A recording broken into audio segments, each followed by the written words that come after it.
Apa itu okultisme? Yohanes 10 ayat 10 berkata demikian, "Pencuri datang hanya untuk mencuri dan membunuh dan membinasakan. Yesus datang supaya mereka mempunyai hidup dan mempunyainya dalam segala kelimpahan." Okultisme terdiri dari dua kata, okult dan isme.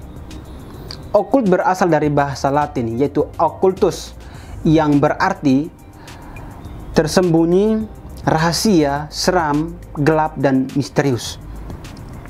Dan jika kita kaitkan dalam kehidupan manusia, biasanya itu bisa kita jumpai bahwa ada hubungannya dengan kuasa gelap. Tiba-tiba ada barang-barang yang tiba-tiba bergerak, ada sosok yang sudah meninggal tapi kita lihat kembali muncul dalam mimpi. Bahkan ada hal-hal yang berhubungan dengan kuasa gelap. Dalam hal ini di luar dari sesuatu yang material atau ditangkap oleh indera manusia, dan kita sulit untuk menggambarkan itu. Dan biasanya orang yang mengalami hal ini biasanya sangat merasa ketakutan, khawatir, dan biasanya akan seperti orang yang diintimidasi atau diteror oleh kuasa gelap.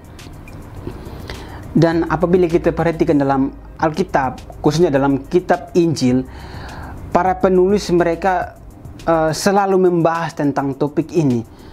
Karena ketika Yesus dalam pelayanannya, dia selalu berhadapan dengan kuasa-kuasa gelap, berhadapan dengan roh-roh yang jahat, yang selalu merasuki atau mengganggu kehidupan orang-orang. Dan ketika roh-roh ini berhadapan dengan Yesus, mereka takluk di hadapan Yesus. Mereka tidak mampu berdiri di hadapan Yesus karena mereka tahu Yesus adalah Tuhan. Dan paling sedikit ada 4 cara secara sadar dan tidak sadar orang bisa terjerumus dalam kuasa gelap ini. Yang pertama, memberi diri kepada setan. Dalam hal ini biasanya orang dengan mudah dikuasai oleh setan pada saat dia tinggal dalam dosa. Dia tenggelam dalam dosa dan hidup dalam dosa. Dan ini sangat mudah dikuasai oleh setan dan sangat mudah memberi jalan kepada iblis untuk bagaimana iblis menguasai kehidupan orang tersebut. Yang kedua, adanya warisan atau dalam ini ada kutukan dari orang tua mungkin, atau dari nenek atau opa yang belum diselesaikan atau yang belum diputuskan oleh Tuhan Yesus. Dalam hal ini sangat perlu kita perhatikan bahwa apabila masih terikat dengan kuasa gelap, kita perlu datang kepada Tuhan untuk diputuskan, untuk diselesaikan. Yang kedua, biasanya itu mengundang roh-roh jahat. Dalam hal ini mengundang roh-roh jahat karena biasanya lebih percaya pada roh-roh jahat, lebih yakin pada roh-roh jahat, dan dapat memberi keuntungan atau memberi sesuatu yang kita harapkan yang lebih instan. Yang berikutnya, yang keempat, mempersembahkan diri kepada iblis. Dalam hal ini orang akan lebih mudah percaya pada iblis dan menolak mengikut Tuhan. Dan dalam hal ini kita lihat bahwa dengan mempersembahkan kepada iblis atau setan, orang dengan mudah dikuasai atau dikendalikan hidupnya, dan pada akhirnya dia akan dibelenggu atau dikuasai oleh kuasa gelap.